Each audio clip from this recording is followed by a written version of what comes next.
Hello spirit, welcome to my channel. যারা যারা 2026-এ HS pass করেছো বা যারা এএনএম জিএনএম পরীক্ষা অর্থাৎ নার্সিং পরীক্ষাটি দিতে চাইছো, তাদের জন্য আজকে এএনএম এবং জিএনএম 2026-এর সম্পূর্ণ সিলেবাসটি আমি এক্সপ্লেন করব।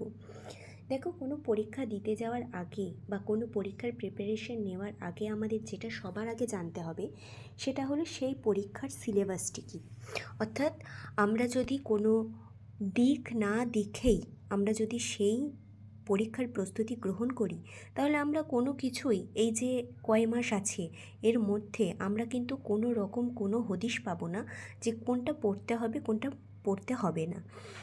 অর্থাৎ আমি তোমাদের গাইডেন্স অ্যাজ এ গুরু বা টিচার, আমি তোমাদেরকে বেঙ্গলি স্টাডি গুরু একাডেমি চ্যানেলে আমি তোমাদের সম্পূর্ণভাবে গাইড করব যে 2026 এএনএম জিএনএম এন্ট্রান্স এক্সামের জন্য তোমরা কতটা পড়বে, কিভাবে পড়বে, তোমাদের প্রত্যেকটা সাবজেক্ট অনুযায়ী আমি যে সিলেবাস সেগুলো এবং সেই সিলেবাসের মধ্যে যেই জিনিসগুলো ইম্পর্টেন্ট বেশি, যেগুলো তোমরা বেশি পড়বে বা বেশি মক দেবে যেগুলোর ওপরে, আমি সেগুলোও তোমাদেরকে বলবো।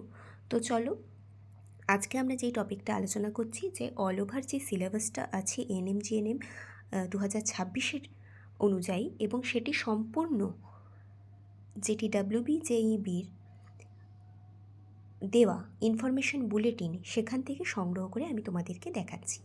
চলো তাহলে আমরা যারা কম বেশি এএনএম জিএনএম নিয়ে দেখেছি, আমরা অবশ্যই মোটামুটি জানি যে আমাদের কী কী সাবজেক্ট থাকে। তো আমাদের প্রথমেই দেখো থাকে লাইফ সায়েন্স। লাইফ সায়েন্সে কিন্তু লাইফ সায়েন্স এবং ফিজিক্যাল সায়েন্স এই দুটোতে কিন্তু ক্যাটেগরি 1 এবং ক্যাটেগরি 2 দুটো টাইপের কোশ্চেন কিন্তু হয়। অর্থাৎ দুটো দুটো আলাদা ক্যাটেগরি থাকে এবং দুটো ক্যাটেগরির কোয়েশ্চেন কিন্তু মানে আলাদা হয়। মানে ক্যাটেগরি 1-এর প্রত্যেকটা কোশ্চেনের যে নাম্বার সেটাতে 1 করে থাকে, আর ক্যাটেগরি 2-তে সেখানে কিন্তু প্রত্যেকটা কোশ্চেনের নাম্বার কিন্তু 2 করে থাকে। ঠিক আছে, তাহলে দেখো লাইফ সায়েন্সে ক্যাটেগরি 1 থেকে 30টা প্রশ্ন কিন্তু আসে, এবং ক্যাটেগরি 2 থেকে 10টা প্রশ্ন আসে। তাহলে আমরা এখান থেকে কি বুঝলাম যে টোটাল কিন্তু কোয়েশ্চেন থাকে 40টা কোয়েশ্চেন থাকে, কিন্তু দেখো টোটাল মার্কস হচ্ছে 50। তার কারণ হচ্ছে ক্যাটেগরি 1-এর যে 30টা কোশ্চেন আসে সেই 30টা কোশ্চেন কিন্তু 1 নম্বরের হয়, অর্থাৎ 30 ইন্টু 1 বা 13 ইন্টু 1, যেটা হচ্ছে তোমার 30। আর 10-এর যেটা ক্যাটেগরি 2-তে সেটাতে 10টা কোশ্চেন থাকে, কিন্তু সেটার সাথে 2 মাল্টিপ্লাই হয়, তাহলে কত হচ্ছে 20। তাহলে 30 এবং 20 টোটাল মার্কস হচ্ছে 50। ঠিক আছে, আমি তোমাদেরকে এরপরেও ডিটেলসে বলবো যে ক্যাটেগরি 1 ক্যাটেগরি 2-এর কোয়েশ্চেনগুলো কেমন টাইপের হয়, তোমরা কিন্তু সঙ্গে থাকো। এরপরে ফিজিক্যাল সায়েন্সে ক্যাটেগরি 1-এ 15টা কোশ্চেন থাকে, যার নাম্বার থাকে 1 করে, তাহলে 15 ইন্টু 1 15। এবং ক্যাটেগরি 2-তে 5টা কোশ্চেন থাকে 2 নাম্বার করে, তাহলে হচ্ছে 5 দুগুণে 10। তাহলে টোটাল হলো 15 আর 10-এ 25 নাম্বার, কিন্তু কোশ্চেন থাকে 20টি।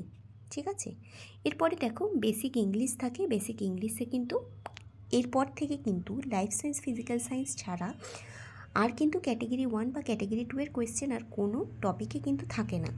বেসিক ইংলিশে 15টি কোয়েশ্চেন থাকে, যার নাম্বার হয় 15। ম্যাথমেটিক্সে তোমার 10টি কোয়েশ্চেন থাকে, যার নাম্বার হয় টোটাল নাম্বার হয় 10। জেনারেল নলেজে 10টি কোয়েশ্চেন থাকে, যার নাম্বার হচ্ছে যে 10। ঠিক আছে, এরপরে ধর সমাজের কাছে সবার কাছে যেটা মোটামুটি এই যে বাকি যেই 5টা টপিক আছে, life science physical science basic English mathematics এবং জেনারেল নলেজ, এটা তোমাদের অনেকের কাছেই জানা।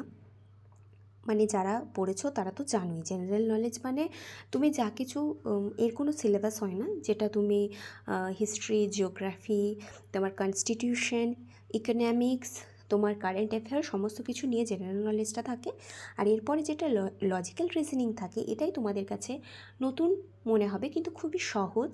আমি তোমাদেরকে পুরোপুরি গাইডেন্স দেবো লজিক্যাল রিজনিংয়ে, কেমনভাবে লজিক্যাল রিজনিং করতে হয় আমি তোমাদেরকে সমস্তটা শিখিয়ে দেব। আর আমাদের যখন 2023-25-এ ব্যাচের যখন পরীক্ষার জন্য আমরা এএনএম পরীক্ষা দিয়েছিলাম তখন যেই পরীক্ষায় আমি অ্যাটেম্প্ট করেছিলাম সেখানে আমি 5-এ 5ই কিন্তু লজিক্যাল রিজনিং করেছিলাম। ঠিক আছে, তো এটা তোমাদের কাছে নতুন হলেও আমি পুরোপুরি তোমাদেরকে শিখিয়ে দেবো, ঠিক আছে। তো 5টি কোয়েশ্চেন থাকে এবং তার জন্য 5 নম্বর থাকে। তাহলে টোটাল কোয়েশ্চেনের নাম্বার কিন্তু থাকে 85, ঠিক আছে। 85 থাকে হচ্ছে ক্যাটেগরি 1-এ এবং ক্যাটেগরি 2-তে থাকে 15। কিন্তু কোয়েশ্চেন থাকছে হচ্ছে 100, টোটাল কোয়েশ্চেন 100টা হচ্ছে তাহলে ক্যাটেগরি 1 এবং ক্যাটেগরি 2 মিলিয়ে, এবং নাম্বার থাকছে টোটাল মার্কস কিন্তু 115, কারণ এখানে তোমার লাইফ সায়েন্সের ক্যাটেগরি 2 এবং ফিজিক্যাল সায়েন্সের ক্যাটেগরি 2 এর নাম্বার মিলিয়ে কিন্তু 115 নাম্বার হচ্ছে। তো এটা হচ্ছে আমাদের বেসিক যেটা সিলেবাস, ঠিক আছে। এরপরে চলো, এরপরেও আমি তোমাদেরকে কিছুটা ডিটেলস ভিডিও তোমাদেরকে দেখাবো আমি।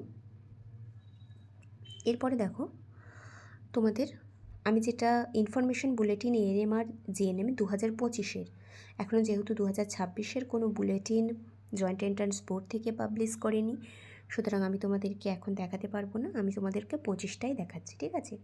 এরপরে তুমি নিচে পড়ো, দেখো all question will be multiple choice question, অর্থাৎ এমসিকিউ টাইপের কোয়েশ্চেন হয় উইথ 4 অ্যান্সার অপশন, যেটার 4টে করে অপশন থাকবে। Time for the paper is, মানে 1.5 ঘন্টা টাইম থাকবে কিন্তু, ঠিক আছে। The question will be both English and Bengali language, English এবং বেঙ্গলি ল্যাঙ্গুয়েজ উভয়ই অ্যাভেলেবেল থাকছে, except basic English and logical reasoning. তাহলে বেসিক ইংলিশ এবং লজিক্যাল রিজনিংয়ের ছাড়া বাকি কিন্তু সমস্ত কিছু ইংলিশ এবং বেঙ্গলি উভয় ল্যাঙ্গুয়েজেই পাওয়া যাবে। এবার দেখো সিলেবাসটা, এটাই তোমাদেরকে ভালোভাবে দেখতে হবে। এবার দেখো কি বলেছে, life science, physical science, mathematics will be based on 10th, ঠিক আছে। 10th আমরা মাধ্যমিক পর্যন্ত life science, physical science, mathematics যা করেছি আমাদেরকে সেটুকুই পড়তে হবে। আমরা কিন্তু অনেক সময় এর থেকে বেশি পড়ি। তবে অবশ্যই আমি তোমাদেরকে একটা কথা বলছি, যেটা আমি 2023-এ যেটা আমি পরীক্ষা দিয়েছিলাম, যেটা সেই পরীক্ষাটার পরিপ্রেক্ষিতে আমি তোমাদেরকে কিছু সাজেশন দেব, সেটা হচ্ছে অনলি ফর লাইফ সায়েন্স থেকে। লাইফ সায়েন্সে কী হয়, যেহেতু লাইফ সায়েন্সটাই এএনএম জিএনএমের ভাইটাল একটা রোল প্লে করে, যেখান থেকে একটা হিউজ নাম্বার থাকে, তো সেখানে কী হয়, লাইফ সায়েন্সে শুধুমাত্র কিন্তু ক্লাস 9 এবং 10কে কভার করলে হবে না, কিছু কিছু টপিক আমাদেরকে এইচএস থেকে কভার করতে হবে, এবং এইচএস থেকে কভার করলেই তবেই কিন্তু তোমাদের একটা চান্স থাকবে। আমি এটা 100% শিওর। আমি যেটা বলছি তোমরা পরবর্তীকালে যখন পরীক্ষা দেবে তখনও মিলিয়ে রাখবে, যে তোমাদের এইচএস লেভেলের কিছু টপিক কিন্তু অবশ্যই দেখতে হবে, মাস্ট, ঠিক আছে। আরেকটা কি দেখো, তারপরে কি বলেছে, এরপরে কি বলছে, বেসিক ইংলিশ, জেনারেল নলেজ এবং লজিক্যাল রিজনিং, এই টপিকটা থাকবে 10th স্ট্যান্ডার্ড কারিকুলামের মধ্যে, মানে 12th স্ট্যান্ডার্ড কারিকুলামের মধ্যে, অর্থাৎ তোমাকে লাইফ সায়েন্স, ফিজিক্যাল সায়েন্স, ম্যাথমেটিক্সটা 10th স্ট্যান্ডার্ডের মধ্যে পড়তে বলেছে মাধ্যমিক বেসিসে, এবং basic English, general knowledge, logical reasoning এটা 12th যে পড়াশোনা সেটার মধ্যেই পড়তে বলেছে, ঠিক আছে। বুঝতে পারলে তোমরা, আশা করি সবাই। এরপরে দেখো, এরপর তো তোমরা জানো যে ওএমআর কীভাবে ফিল আপ করতে হয় বা কী, এরপর আমি তোমাদেরকে পরেও দেখিয়ে দেবো, কীভাবে পরীক্ষার আগে আগে দেখিয়ে দেবো কীভাবে ওএমআর তোমরা ফিল আপ করবে, ঠিক আছে। চলো নেক্সট পার্টে যাই। এরপরে দেখো, এরপরে তোমাদের যেটা ভাইটাল জিনিস করছে ক্যাটেগরি 1, ক্যাটেগরি 2। যারা পরীক্ষা দিয়েছো অলরেডি, একবার করে, দুবার করে, যতবার অ্যাটেম্প্ট করেছো, তোমরা অবশ্যই জানো যে কেমনভাবে কোয়েশ্চেন হয় ক্যাটেগরি 1, ক্যাটেগরি 2। যারা একবারে নিউ, যারা জানো না, তাদের জন্য বলবো ক্যাটেগরি 1। দেখো ক্যাটেগরি 1-এ কী হয়, only one option is correct, যে কোনো একটাই অ্যান্সার ঠিক হয়। Correct response will yield 1 mark for each question, মানে প্রত্যেকটা সঠিক উত্তরের জন্য 1 নম্বর করে পাওয়া যায়। Incorrect response will yield 1/4 marks for each question, মানে 25% নেগেটিভ থাকছে।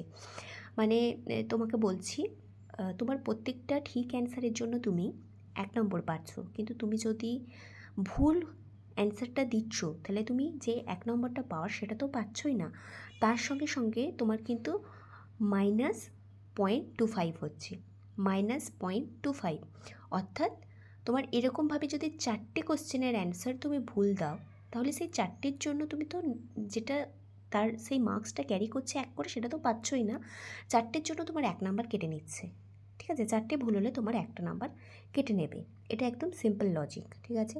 তারপরে কি বলছে দেখো, for any combination of more than one option even if it contains the correct option the set answer will be treated as incorrect and will yield 1/4 marks.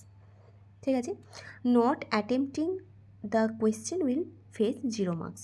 মানে তুমি যদি কোনো কোয়েশ্চেন অ্যাটেম্প্ট না করছো তার জন্য তোমার কোনো মার্কস কাটা হবে না, ঠিক আছে। তারপরে কি বলছে, এবার দেখো এটা তো হলো ক্যাটেগরি 1, এবার তুমি ক্যাটেগরি 2। ক্যাটেগরি 2তে কী বলছে, 1 or more option is are correct, মানে একটাও ঠিক হতে পারে, দুটোও ঠিক হতে পারে। মানে ক্যাটেগরি 2তে কিন্তু এটাই ব্যাপার, বেশিরভাগ ক্ষেত্রে একটা নয়, দুটো ঠিক হয়, তিনটেও ঠিক হতে পারে, ঠিক আছে। Marking all correct options only will yield mark for each question, 2 marks for each question. মানে প্রত্যেকটার জন্য কিন্তু 2 মার্কস করে থাকবে, প্রত্যেকটা ক্যাটেগরি 2 এর কোয়েশ্চেনের জন্য 2 মার্কস থাকবে। এবারে বলেছে দেখো 3 নম্বরে দেখো, for any combination of answer containing 1 or more incorrect option the shed answer will be treated as incorrect and it will yield 0 marks. Category 2 এর মজার একটা বিষয় হলো এখানে কোনো নেগেটিভ মার্কিং নেই, ঠিক আছে।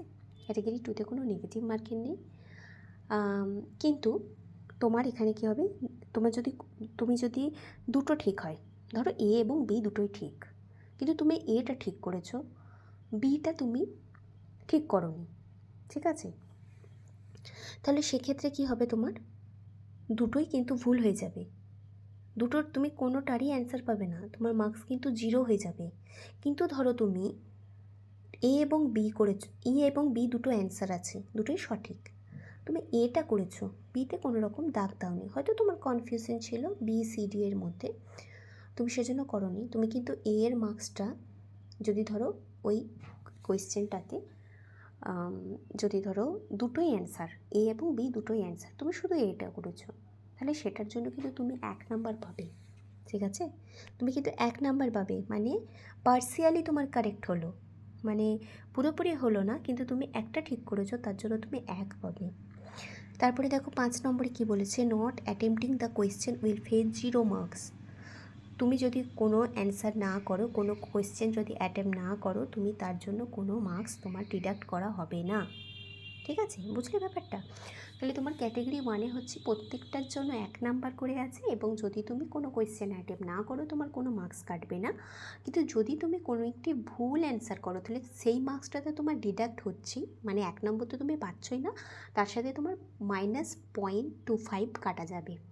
যেখানে তোমার ক্যাটেগরি 2-তে হচ্ছে একটি কোয়েশ্চেনের অধিক, একের অধিক তোমার অ্যান্সার ঠিক হতে পারে, সেখানে যদি তুমি একটি অ্যান্সার ঠিক করেছো, অপর তুমি কোনো একটাই অ্যান্সার করোনি, তোমার কনফিউশন ছিল, তুমি কোনোটাই অ্যান্সার করোনি, ঠিক আছে, তুমি একটা অ্যান্সার করেছো এ, বাকি তুমি কোনো হাত দাওনি, তুমি সেটি যদি ঠিক হয় তুমি তার জন্য নাম্বার পাবে।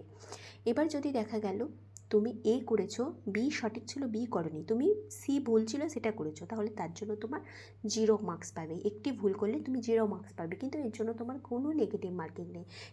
ক্যাটেগরি 2 এর মজার খেলা হলো এটাই, যেখানে কোনো নেগেটিভ মার্কিং নেই, তুমি মন করলে অ্যাটেম্প্ট করতে পারো, কিন্তু তুমি যদি এরকমও মনে হয় যে না আমি 2 নাম্বার না, আমি 1 নাম্বার, আমার কনফিউশন আছে, আমি 1 নম্বরটাই করব, তো তুমি সেখান থেকেও কিন্তু তুমি নাম্বার কালেক্ট করতে পারো, তোমার যেটা মন হচ্ছে ঠিক বলে মনে হচ্ছে সেটাই করবে, এক্সট্রা করবে না, ঠিক আছে। তো এই ছিল তোমাদের টোটাল সিলেবাস, যে তোমাদেরকে এই টপিকগুলো পড়তে হবে। এর পরবর্তী ভিডিওগুলোতে আমি তোমাদেরকে প্রত্যেকটা সাবজেক্টে, যেমন লাইফ সায়েন্স, ফিজিক্যাল সায়েন্স, এই সাবজেক্টগুলোর মধ্যে যেই চ্যাপ্টারগুলো তোমাকে দেখতে হবে, পড়তে হবে, সেইগুলো সম্পর্কে আমি ভিডিও আনবো, ঠিক আছে। আমি তোমাদেরকে কথা দিচ্ছি যে আমি তোমাদের 2026-এ এএনএম জিএনএম এন্ট্রান্স এক্সামের জন্য পুরোপুরি সিলেবাস আমি শেষ করব এবং তোমাদেরকে মকের জন্য প্রিপেয়ার করব, ঠিক আছে। তোমাদেরকে এটা বলে রাখছি যে তোমাদের যে সিলেবাস শেষ করার যে দায়িত্ব, সেই সিলেবাস শেষ করার দায়িত্ব ফ্রি অফ কস্টে নেওয়া হবে, কিন্তু মকটা আমি পরে ভেবে বলবো তোমাদেরকে, মক যেহেতু এখনই নয়, তো খুব স্বল্প খরচে, একদম মিনিমাম খরচে আমি তোমাদের জন্য মকের ব্যবস্থা করব, ঠিক আছে, তোমরা সাথে দেখো, পাশে থেকো। আমার ইউটিউব চ্যানেলটি আমি অনলাইনে প্রথম স্টার্ট করেছি, আমার অফলাইন কোচিং আছে, কিন্তু আমি অনলাইনে প্রথম স্টার্ট করেছি। তোমরা পাশে থেকো, বন্ধুদের সাথে শেয়ার করো, কমেন্ট করো, লাইক করো। ঠিক আছে, আজকের জন্য ধন্যবাদ।